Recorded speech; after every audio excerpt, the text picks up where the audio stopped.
Hey guys, welcome to or welcome back to my channel. My name is Liz, and on this channel I love to talk about beauty content, especially fragrances. Whether you guys are watching me for the first time or you're returning, thank you guys so much for watching. Your time is valuable and I truly do appreciate it.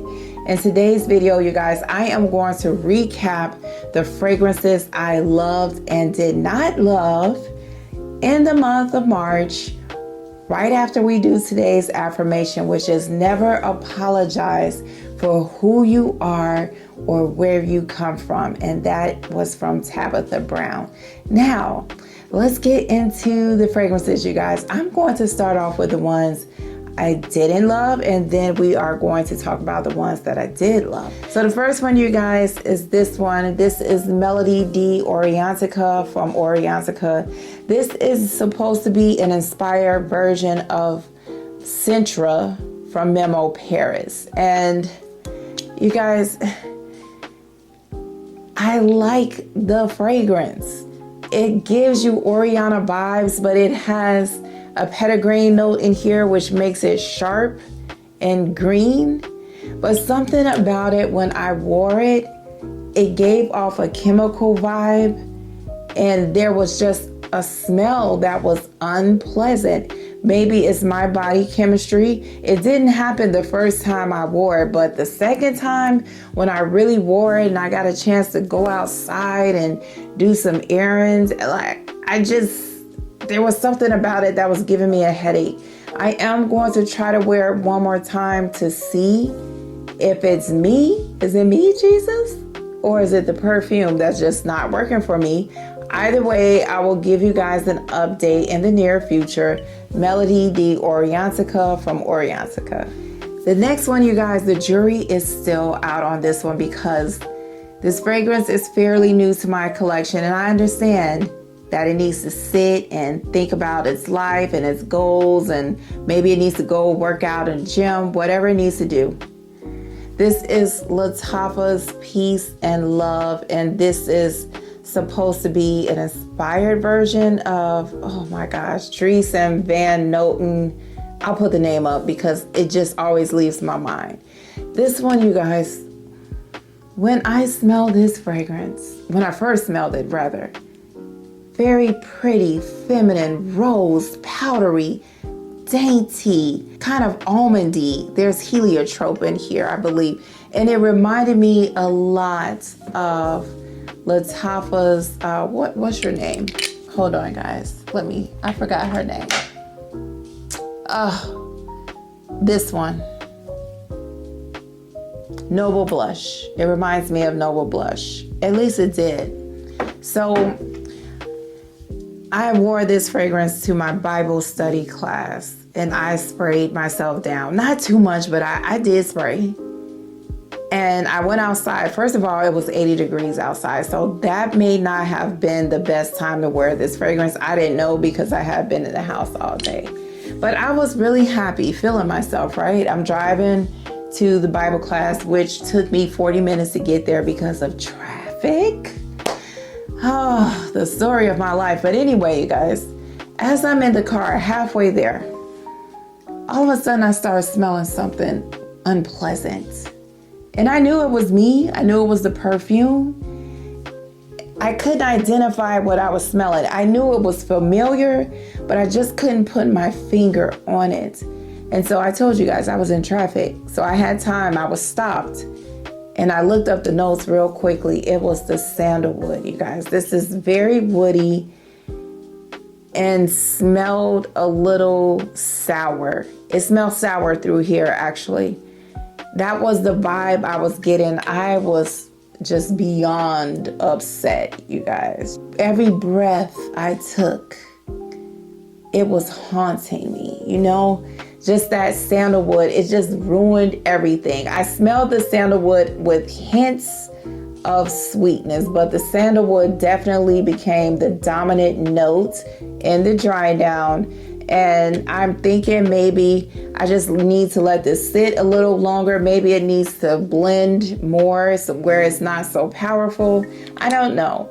But so far the jury is still out on this one. Peace and Love from Lattafa. Okay, do not cast stones at me or unsubscribe because this fragrance is not working out.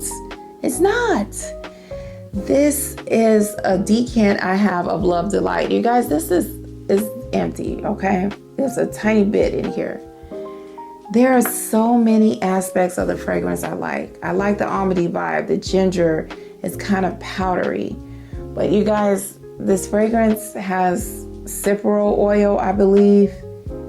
And it's so strong that it dominates the fragrance to my nose.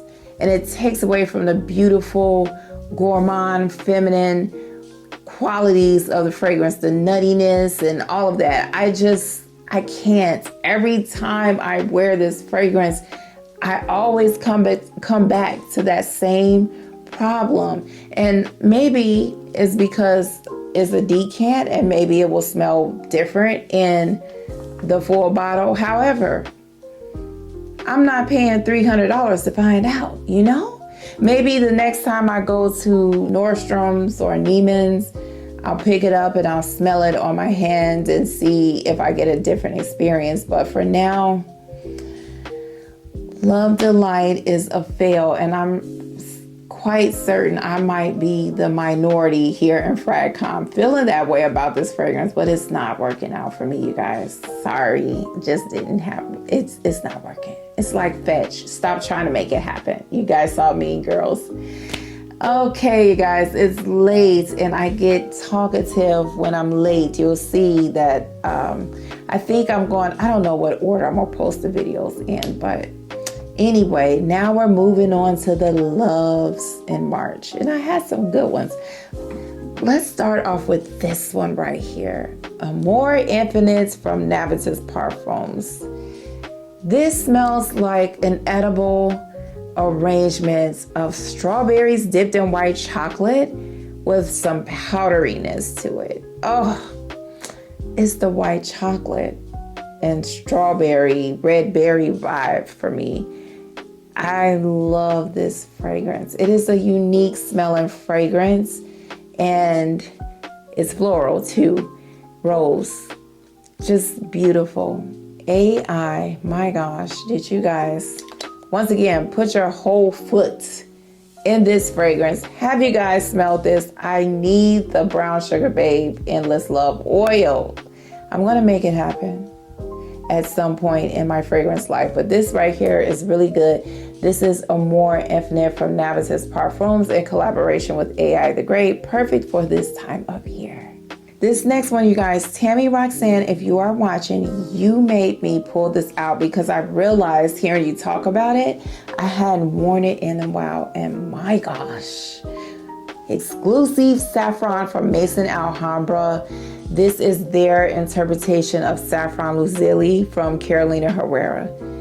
You guys, the rose in here. Oh, and it has these leathery undertones. There's some sweetness in here. This fragrance is a stunner. Okay, I raised my eyebrows when I said stunner. It's beautiful. It also has like this oudy quality to it. I wore this, where did I wear it to? I don't remember. But I had my coat on because it was cold. I think I wore it to church. Man, oh man, my coat still smells like this perfume. My coats, let me tell you, my coats, they smell good until I wash them, which I am going to wash them probably Sunday. But man, this right here, this is a long-lasting fragrance. And I have a friend, I told you guys, she wears this all year round. It's one of her signature scents. It projects. The sillage is amazing. For $23, you cannot, I repeat, you cannot beat this for what you're getting. This is an amazing fragrance that anybody can pull off. This is Exclusif Saffron. One more time for the homies that's not here. Ooh, kill it. It smells so good. Okay, you guys, this next fragrance is Citizen Jill from Michael Malul. And this bottle, Absolutely gorgeous. Another white floral fragrance, you guys, with jasmine, I believe, night bloom and jasmine, and lily of the valley. This is musky. It's clean musk. It's soapy, fruity. This is a simply pretty fragrance. It's the best way I can describe it. I wore it to work and got a couple of compliments on it. Another one that's not going to fill up the room, but you are going to smell really good when you wear this fragrance. This was a huge hit for me in March, and I will definitely be wearing this some more. Citizen Jill from Michael Malul. Now, you guys, let me know in the comments, do you have this Citizen Jill Sun Kiss? If you do, let me know how it smells in comparison to this, because I really want to explore more Michael Malul fragrances. Okay, you guys, Houston, we have a problem. And the problem is the bottle is almost halfway empty. It's an expensive fragrance, and I should have just held out and got the bigger bottle, because I don't know if we're going to make it through the end of the year, me and you. This is Valaya Exclusif. Can you guys see what's happening here? I did decant a little bit of this fragrance, but please believe, I wear this fragrance. I love this fragrance. To me, to Liz, okay, naturally Liz, this is better than the original Valaya. I stand by what I say, and y'all, as this has aged, I'm getting excited just thinking about it, and I just smelled it. Oh, it's gotten stronger. More of that musky Valaya presence in here. But what I love about this is, even though it has that signature Valaya DNA, if you didn't like Valaya, you would like this one, because this one smooths out the sharp edges that Valaya has, in my opinion. The vanilla, the powderiness, that almond powderiness in here, along with the musk. And there's something else in here. I don't remember all of the notes right now, you guys, but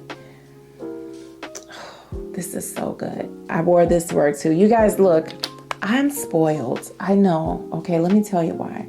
I work from home and I have to leave my house one day a week. But last week I had to go to work 3 days in a row, and it just threw off my whole life. I became behind on every single thing that I had to do, having to get up and go to work for 3 days in a row. And mind you, I work in Chicago and I live in Northwest Indiana. The traffic going and coming was not fun. And by the time you do all of that, when you get home, you really don't want to do anything. That's just the God's honest truth. But I wore this to work, and I was in the elevator, and the lady in the elevator with me, she says, "You smell really pretty." And I said, "Oh my gosh." Y'all know how I get when I get a perfume compliment. It just brightens my whole day. I told her thank you. And I told her the name of the fragrance, and she said, "It's just beautiful." People will smell you. Is this as strong as the OG? I don't think so. But it's getting there as it's gotten older. This, I'm a fan, and I will definitely repurchase when it runs out. Valaya Exclusif from Parfums de Marly. Okay, you guys, I talked about this in my designer video, but I'm just going to tell you guys that I absolutely loved Good Girl Supreme in the month of March. Another compliment getter. It has fruity notes in it along with white florals, and I want to say some tonka bean. This is a very, very beautiful fragrance. Love her. We'll definitely wear her again. Good Girl Supreme, and it's also creamy. I don't know if I said that, but it's creamy. Okay, you guys, this last fragrance, I saved her for last because she is the real MVP right now. I cannot stop wearing this perfume. It stays near my bed. Now, this is Kayali Yum Pistachio Gelato. What number are you? 33. You guys, look at my top. I don't even know what's happening. The perfume, look at the bottle. I'm telling you, this is the color of the juice. Don't know if you guys can see. Can you focus? I can't stop wearing this fragrance. It just, It's light, it's airy, it's fluffy, it's sweet, it's comforting. This to me, after a long day, I just want to spray this on and relax, relate, and release. She's the real MVP because I have been wearing her in February and March, and I think in January. There's no need for me to put this on any tray that I have. Just please believe I am going to keep wearing this fragrance. It's that Kayali crack. I just thought about it. Mona, the Kayali crack. I know I've smelled the Lattafa version of this. I haven't smelled the Paris Corner, but you guys, I just need this. And this is one of my fragrance regrets that I cannot purchase for the Sephora sale because I was going to get a backup bottle. I need to have it so it can start macerating or maturation and aging and all the stuff. So by the time this runs out, because look, y'all, it's over halfway gone. I'm going to need to be able to just pick up where I left off. Real MVP, Kayali Yum Pistachio Gelato 33. I am obsessed with this fragrance right now, you guys. Okay, you guys, so that was the March roundup of my loves and fails. Let me know, you guys, down in the comments, what were your favorites or disappointments in the month of March. I will keep you updated on Lattafa's Peace and Love. I also have, dang it, I had the name of the fragrance, the one that is inspired by. I have a sample of it. Thank you, Kifa. And I am going to compare them. Now, until we meet again, you guys, did you know you were blessed and highly favored? You didn't know? You are. Please stay safe, and I will see you guys next time. Bye.